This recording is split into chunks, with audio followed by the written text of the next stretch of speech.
আসসালামু আলাইকুম, সবাই কেমন আছেন?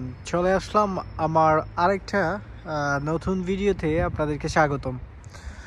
তো অনেক প্রশ্ন, যে প্রশ্নর আলোকেই কিন্তু আজকের এই ভিডিওটা, সেটা হচ্ছে যে সার্বিয়াতে 2025 সালে আপনারা ফাইল জমা করবেন কিনা বা সার্বিয়া বাংলাদেশিদেরকে ভিসা দিবে কিনা, সেটা নিয়ে কিন্তু আপনারা অনেকের মনে একটা সংশয় কাজ করতেছে। এবং বর্তমান সময়ে আসলে সার্বিয়াতে ফাইল দেয়া আপনার জন্য কতটুকু যুক্তিসঙ্গত, সেই বিষয় নিয়ে অনেকেরই কিন্তু আসলে দুআশা আছে।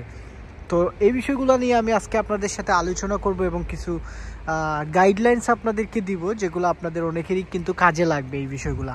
তো আপনারা যদি আমার চ্যানেলে নতুন হন, অবশ্যই সাবস্ক্রাইব করবেন আর সম্পূর্ণ ভিডিও দেখবেন। ইনশাল্লাহ আপনারা অনেকেই কিন্তু আজকের এই ভিডিওর মাধ্যমে অনেকেই জানতে পারবেন, বুঝতে পারবেন এবং পরিস্থিতি বুঝেই কিন্তু আগাতে পারবেন। তো ডোন্ট স্কিপ দ্য ভিডিও, সম্পূর্ণ ভিডিও দেখবেন। বাংলাদেশ থেকে যারা 2024 সালে সার্বিয়াতে ফাইল জমা দিছে, কিছু কিছু বায়েরা অলরেডি কিন্তু ভিসা পেয়ে গেছে এবং অনেকেই কিন্তু অনেকের কিন্তু রিকোয়েস্ট প্রসেসিংয়ে চলে গেছে এবং অনেকেই অ্যাপ্রুভাল পাইছেন এবং অনেকের পাসপোর্ট কিন্তু এখন ইন্ডিয়ার এমবেসিতে চলে গেছে, সার্বিয়ান এমবেসিতে। ইন্ডিয়ান এমবেসি না, যে অর্থাৎ দিল্লিতে যে অবস্থিত আপনার সার্বিয়ার যে এমবেসি আছে, সেটাতেই বাংলাদেশের অনেক ভাইদের কিন্তু পাসপোর্ট অলরেডি চলে গেছে ভিসা স্টাম্পিং হওয়ার জন্য। এবং অনেক ভাইয়েরা কিন্তু ভিসা পাচ্ছে, ভিসা লেগে আসতেছে পাসপোর্টে। তো এটা কিন্তু একটা বাংলাদেশিদের সবার জন্য কিন্তু একটা গুড নিউজ বলতে গেলে, এবং এটা একটা ভালো একটা সাইন হচ্ছে সার্বিয়াতে ফাইল জমা দেওয়ার ক্ষেত্রে। কারণ আমি নিজেই অনেক ভিডিওতে আপনাদেরকে বলছি যে পরিস্থিতি বুঝেই আমাদেরকে সার্বিয়ার জন্য আগানো উচিত। কারণ আপনারা বিভিন্ন জায়গাতে বিভিন্ন ধরনের ভিডিওতে দেখছেন যে 2025 সালে বাংলাদেশিদের জন্য হয়তো সার্বিয়া একেবারেই বন্ধ হয়ে যাবে, কিন্তু স্টিল নাও আমাদের বাংলাদেশিদের জন্য এখন পর্যন্ত সার্বিয়ার ভিসার সুযোগ আছে। এবং আপনারা যারা 2025 সালে আপনারা ফাইল জমা করতে চাচ্ছেন, আপনারা যদি ভালো লিঙ্ক পান, ভালো মানুষ খুঁজে পান, তাহলে ভালো মাধ্যমে যদি আপনারা ট্রাই করতে পারেন, সেটা আমি মনে করি ভালো হবে। নন সেনজেন কান্ট্রির জন্য 7.5 থেকে 8 লাখ টাকার ভিতরে অনেকেই যারা আমাকে প্রশ্ন করেন কোন দেশের জন্য আগাবেন, আপনারা চাইলে কিন্তু সার্বিয়ার জন্য ট্রাই করে নিতে পারেন। যেহেতু ভিসা দেয়া শুরু হয়েছে বা অনেকেই অ্যাপ্রুভাল পাচ্ছে বা ইন ফিউচারে অনেক ভাই ব্রাদাররা কিন্তু পাবে। এখন এই জায়গাতে অনেকেই কিন্তু আমাকে কমেন্ট করতে পারেন যে ভাই ভিসা তো হচ্ছে না, রিজেক্ট হচ্ছে বা দেখেন, যে কোনো বাংলাদেশিদের জন্য ইউরোপ কান্ট্রির জন্য যে আপনারা 100 জন যে ফাইল জমা দিলে 100 জনের যে ভিসা হবে এমনটা কিন্তু না। সেটা শুধু সার্বিয়া না, প্রত্যেকটা ইচ অ্যান্ড এভরি ইউরোপিয়ান কান্ট্রির বাংলাদেশিদের ক্ষেত্রে এই সমস্যাটা আছে। আপনারা বাংলাদেশি ভিসা পাওয়ার ক্ষেত্রে এই জটিলতা আছে প্রত্যেক ইউরোপ কান্ট্রির ক্ষেত্রে। তো সার্বিয়ার জন্য 100 জন জমা দিলে 5 জনের 10-15 জনের ভিসা হইতে পারে, বাকি সবের রিজেক্ট হইতে পারে। এমনও হইতে পারে যে সবারই ভিসা হয়ে যেতে পারে 2025 সালে। তো আমরা স্পেসিফিক্যালি বলতে পারবো না যে আসলে কতজন ভিসা পাবে না পাবে। তবে এই বলে ভিসা যে পাবেন না বলে বা রিজেক্ট যে হবে বা অ্যাপ্রুভাল আসবে না বলে যে আপনি বসে থাকবেন এমনটা কিন্তু না, আপনাকে চেষ্টা করতে হবে। এখন যেহেতু চেষ্টা করার যে একটা মাধ্যম বা সিস্টেম, যে আসলে ওই দেশে আমরা চেষ্টা করব কিনা, এটা আপনি বুঝে শুনেই কিন্তু আগাতে হবে।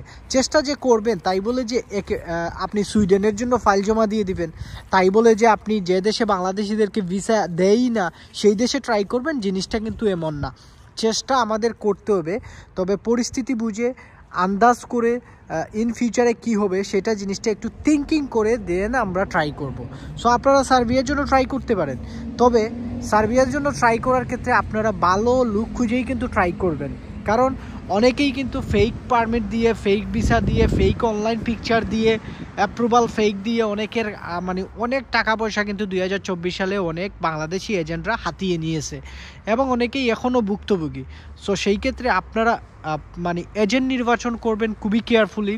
আবার দরকার পড়লে আপনারা একটু টাইম নেন, মাসখানেক ওয়েট করুন, যার কাছে ফাইল জমা দিবেন উনার সম্পর্কে জানুন, উনাকে পর্যবেক্ষণ করুন, উনাদের সোশ্যাল মিডিয়ার কার্যক্রম দেখুন, তারপর উনাদের কাছে ফাইল জমা দেওয়ার চেষ্টা করুন। এখন এই ক্ষেত্রে সোশ্যাল মিডিয়ার কার্যক্রম দেখতে গেলে অনেকেই দেখবেন ফেক রিভিউ দিয়ে, অনেকেই ফেক ভিসা কপি দিয়ে কিন্তু অ্যাডভার্টাইজ করে, আরেকজনের ভিসা দিয়ে, আরেকজনের অ্যাপ্রুভাল পিকচার দিয়ে অনেক এজেন্সি এরকম অ্যাডভার্টাইজিং করতেছে। তো সেই ক্ষেত্রেও কিন্তু আপনারা একটু খেয়াল রাখবেন, সতর্ক অবলম্বন করবেন। আরেকটা জিনিস হচ্ছে বাংলাদেশিদের ক্ষেত্রে, যেটা বর্তমানে 2025 সালে আমি অনেক ট্যাক্স পাইছি, সেটা হচ্ছে যে আপনাদের 2025 সালে আমরা মেডিকেল করতে হবে কিনা, মেডিকেল সার্টিফিকেট প্রয়োজন হবে কিনা, এটা নিয়ে আমি আজকেও অনেক কমেন্ট পাইছি আমার ইউটিউব চ্যানেলে। তারপর হচ্ছে ফেসবুকে অনেকেই আমাকে নক দিয়েছেন আমার ফেসবুক পেজে। দেখেন, সার্বিয়ার জন্য কোনো ধরনের মেডিকেল প্রয়োজন হয় না। আপনাকে যদি কোনো এজেন্সি বা কোনো দালাল যদি আপনাকে মেডিকেল করার জন্য বলেন, তাহলে ওদের কাছে ফাইল দেয়া থেকে বিরত থাকবেন। কারণ এদের প্রথম শর্ততেই ওরা কিন্তু দান্দাবাজি মানে করতেছে, মেডিকেল লাগে না, সো দান্দাবাজি এটা। সো আপনারা মেডিকেল করার জন্য এক্সট্রা 5,000 10,000 টাকা কখনোই আপনার এজেন্সিকে বা যার মাধ্যমে আপনারা কাজ করাবেন ওনাকে প্রোভাইড করবেন না।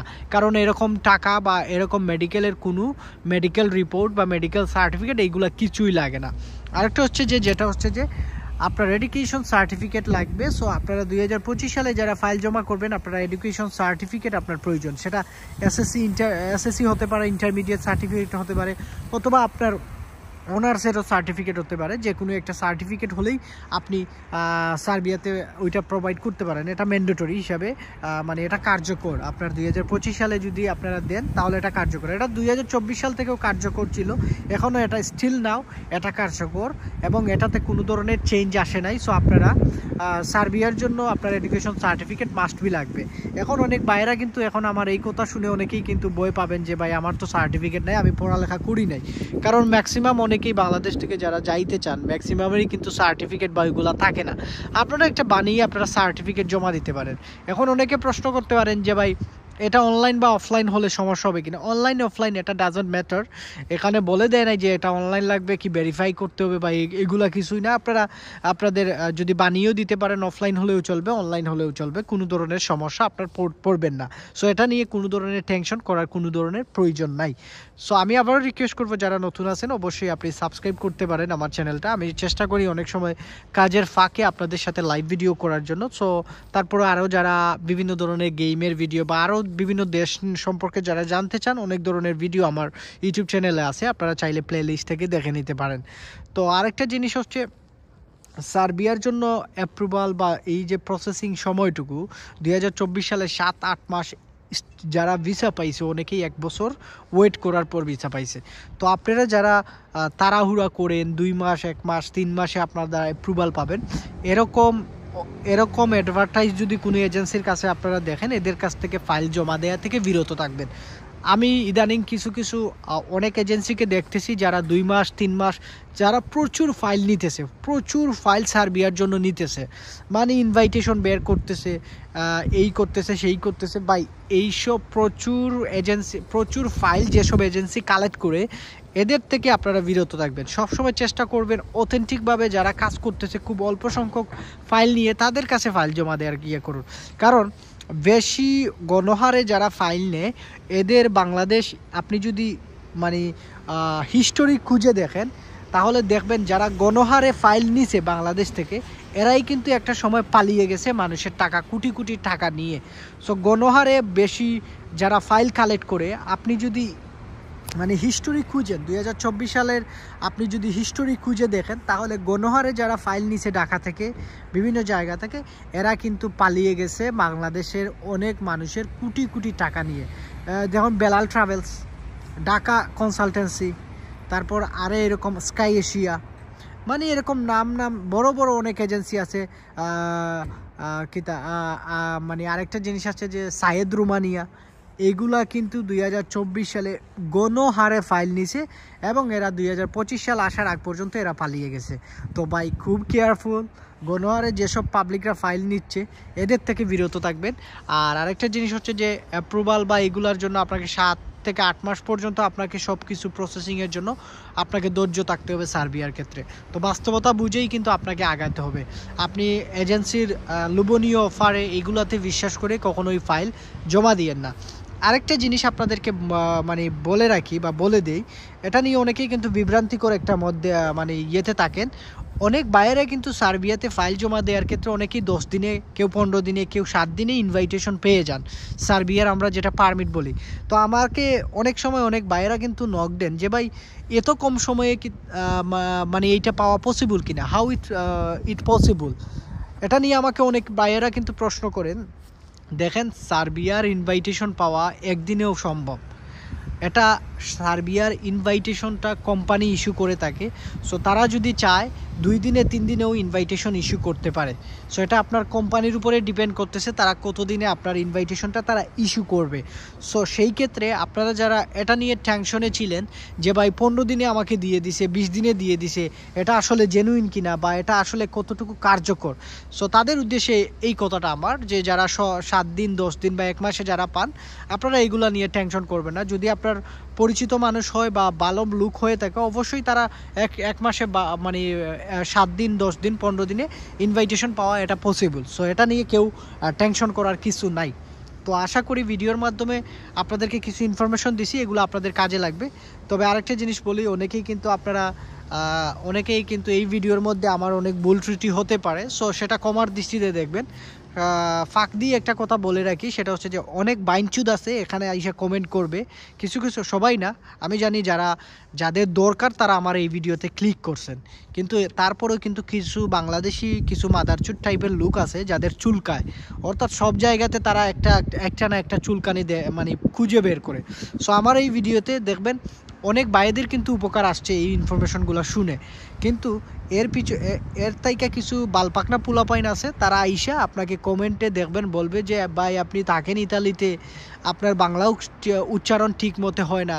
কিছু মাদারচুদ টাইপের মানুষগুলা এইরকম কমেন্ট করে। কারণ হচ্ছে এই কথাগুলো বলার কারণ হচ্ছে আমি ওই দিন একটা সার্বিয়া নিয়ে ভিডিও করছিলাম, তো অনেক বুকাচুদা, ওরা হচ্ছে মানে সমাজের বুকাচুদা টাইপের লোক আছে, আইসা বলে যে আপনার তো বাংলায় উচ্চারণই ঠিক নাই, আপনি আবার বাংলা উচ্চারণ ঠিক। আরে মাদারচুদ, বাংলাদেশের কয়জন আছে সঠিক বাংলা উচ্চারণ করতে পারবে? কয়জন আছে? আমরা হচ্ছে ভাই বাংলাদেশের গ্রামগঞ্জ থেকে উঠে আসা পাবলিক, আমাদের বাংলাতে সমস্যা থাকবে। কয়জন আছে বাংলা প্রপারলি বলতে পারবে? আমরা 1% মানুষ বাংলাদেশে দেখাতে পারবে না যারা প্রপার বাংলা উচ্চারণ প্রনাউন্সিয়েশন করতে পারবে। সো আমরা বাঙালি, আমাদের বাংলা, আমরা গ্রাম থেকে উঠে আসা পাবলিক, আমাদের ভাই স্বাভাবিক ভুল হতেই পারে। সো আশা করি এই জিনিসগুলো আপনারা যারা দেখছেন, যদি ভুল হয়ে থাকে কমার দৃষ্টিতে দেখবেন। তবে আমি প্রত্যেক ভিডিওতে কিছু বাঞ্চুদদেরকে গালি দেই। সো এই গালিগুলো ছিল ওইসব বাঞ্চুদদের জন্য। সবাই ভালো থাকবেন, সুস্থ থাকবেন, আল্লাহ হাফেজ, আসসালামু আলাইকুম।